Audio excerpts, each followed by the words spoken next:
इसमें पढ़ेंगे अक्षीय स्थिति पर वैद्युत द्विध्रुव द्वारा उत्पन्न वैद्युत क्षेत्र की तीव्रता।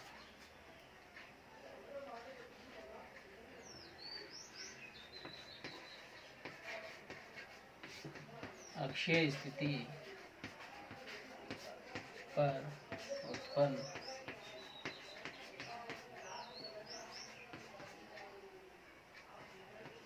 वैद्युत क्षेत्र की तीव्रता।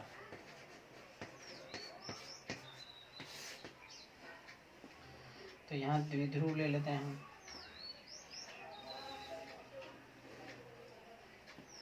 माइनस क्यू आवेश प्लस क्यू आवेश, ये बिंदु O, इस बिंदु को A मान लेते हैं, इस बिंदु को B मान लेते हैं। ये इसका अक्ष है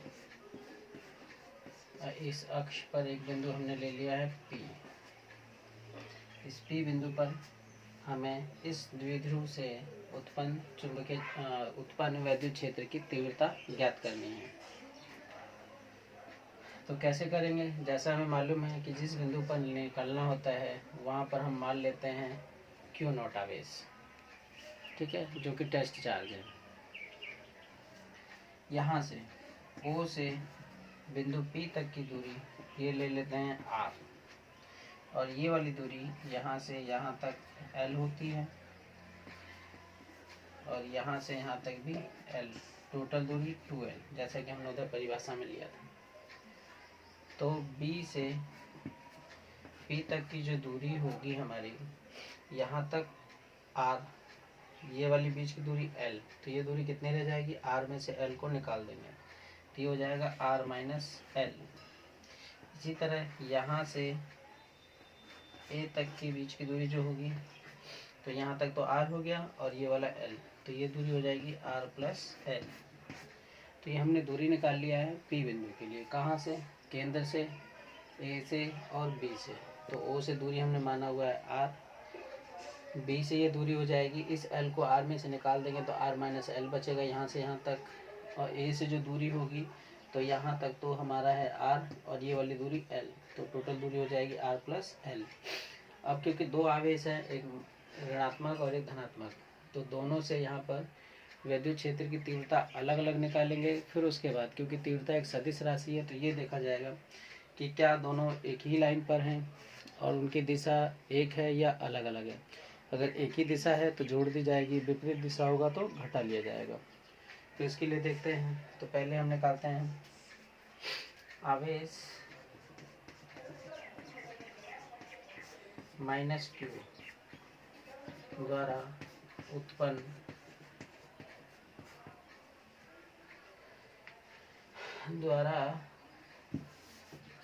बिंदु P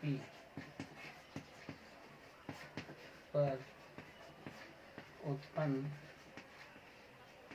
वैद्युत क्षेत्र की तीव्रता।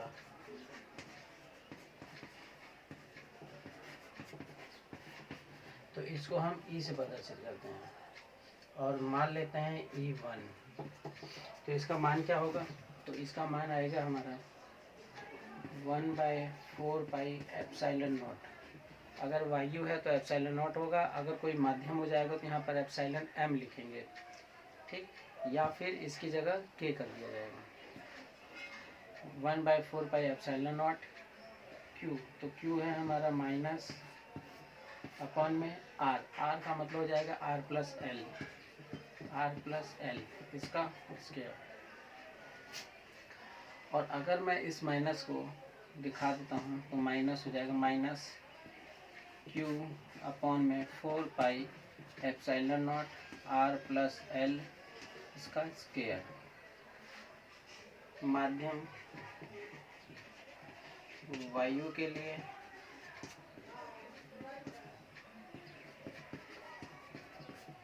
एप्सिलॉन नॉट होता है और किसी अन्य माध्यम के लिए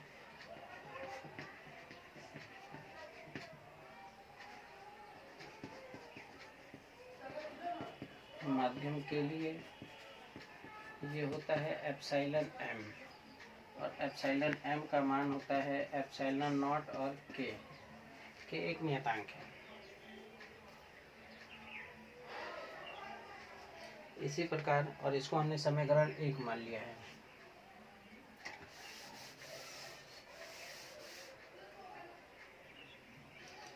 अब प्लस क्यू आवेश से निकालते हैं।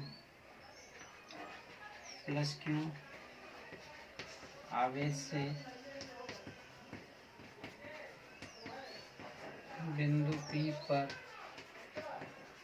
उत्पन्न वैद्युत क्षेत्र की तीव्रता।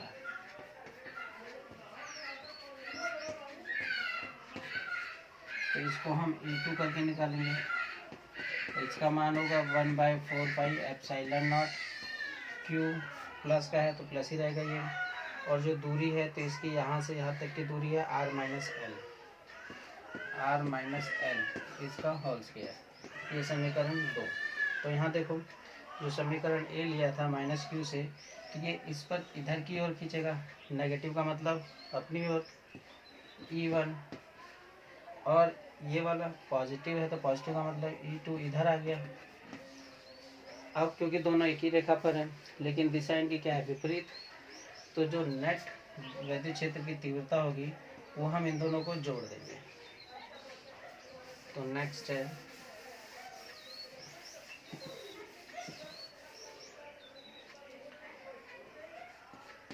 नेट वैद्युत क्षेत्र की तीव्रता।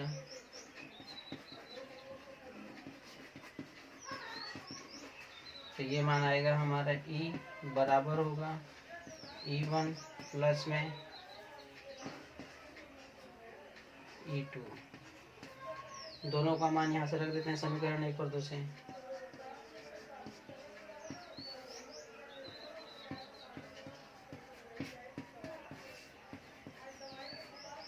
तो समीकरण 1 और 2 से दोनों का मान रखते हैं।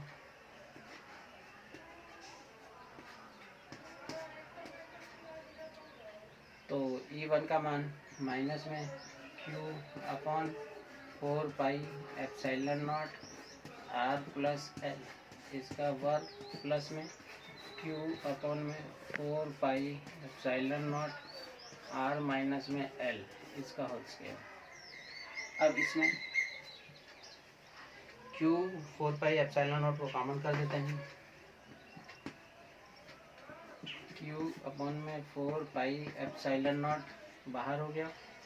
पहले प्लस वाला लिख लेते हैं, 1/R माइनस एल, इसका होल स्क्वायर, माइनस में 1/R प्लस एल, इसका होल स्क्वायर। अब ब्रैकेट वाला हिस्सा सॉल्व कर देते हैं। तो Q/4πε0 यहाँ से a माइनस बी का होल स्क्वायर और a प्लस बी, तो यहाँ फार्मूला लगा देंगे तो यह आ जाएगा R स्क्वायर माइनस में L स्क्वायर और इसका होल स्क्वायर। यहाँ लिखेंगे तो आएगा R प्लस एल, इसका होल स्क्वायर, माइनस में R माइनस एल, इसका होल स्क्वायर। अब इसको सॉल्व करते हैं।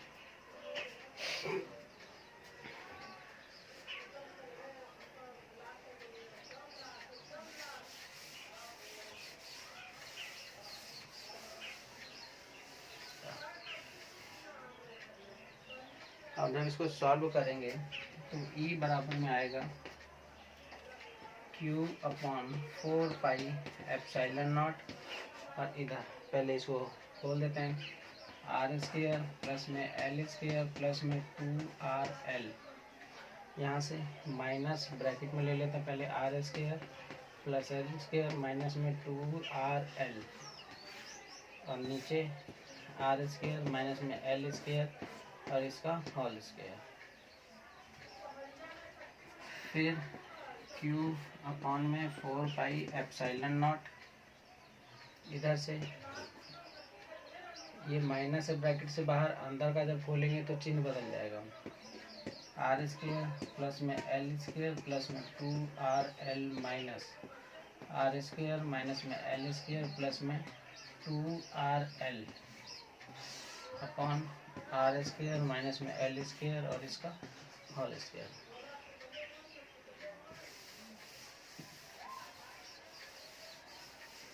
फिर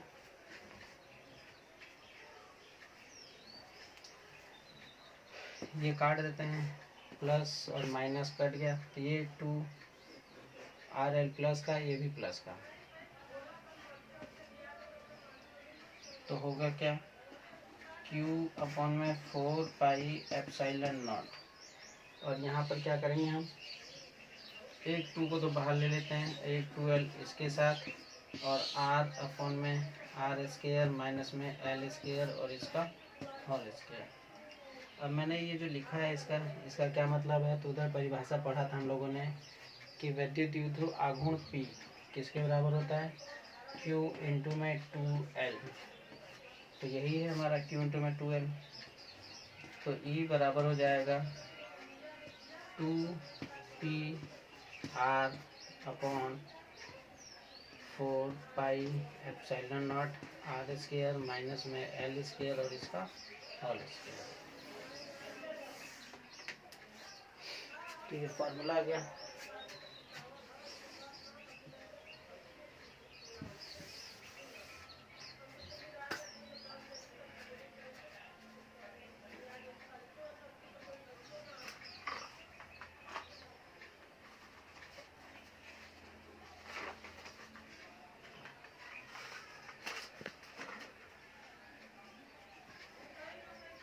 अब यहाँ देखते हैं जो E का मान आया है ये प्लस में आया है, तो प्लस का मतलब क्या हुआ कि हमने E1 और E2 को जोड़ा था, तो E2 का मान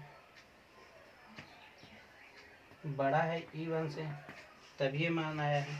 तो इसका मतलब जो दिशा हो गई इसकी वो किधर आ रही है, इसकी दिशा E2 की तरफ, क्योंकि E2 बाहर की तरफ जा रहा है, यानी कि माइनस से प्लस की तरफ। तो इसमें E और P की दिशा दोनों बराबर होगी, E और P की दिशा दोनों ही, हाँ या E की लिख लेते हैं सिर्फ, E की दिशा नेगेटिव टू पॉजिटिव होगी।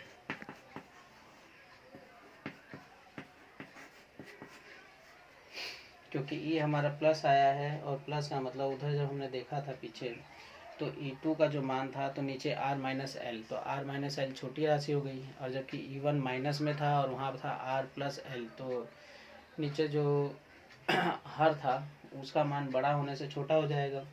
इसलिए जो E की दिशा होगी, जो वैद्युत क्षेत्र उत्पन्न होगा बिंदु P पर दोनों आवेशों की वजह से, उसकी दिशा E, और E की दिशा किधर होगी, नेगेटिव टू पॉजिटिव, और P की भी दिशा नेगेटिव टू पॉजिटिव होती है। इसलिए एक्सियल लाइन पर या फिर अक्षीय स्थिति के लिए वैद्युत क्षेत्र की तीव्रता और वैद्युत द्विध्रुव आघूर्ण दोनों की दिशा समान होगी, जैसा कि दिखाया गया है। अब इसमें ये जो नीचे आया हुआ है फॉर्मूला है, यदि हम इसमें ये कह दें, यदि R much greater than L, यानी R जो दूरी है वो L दूरी की तुलना में बहुत बड़ा है, तो उस केस में L का मान हटा दिया जाएगा, L का मान हटा देंगे। जब L का मान हटा देंगे तो यही समीकरण हमारे पास रह जाएगा 2P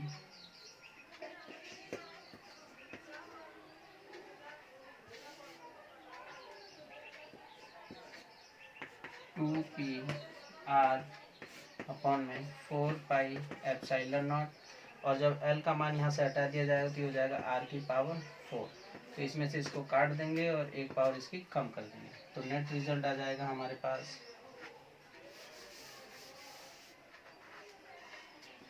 E बराबर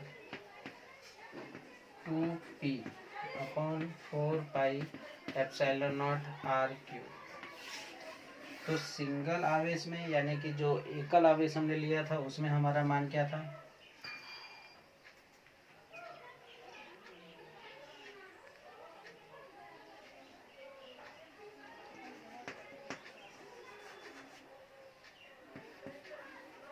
सिंगल चार्ज के लिए E व्युत्क्रमानुपाती था R स्क्वायर, जबकि डाइपोल के लिए ये क्या है,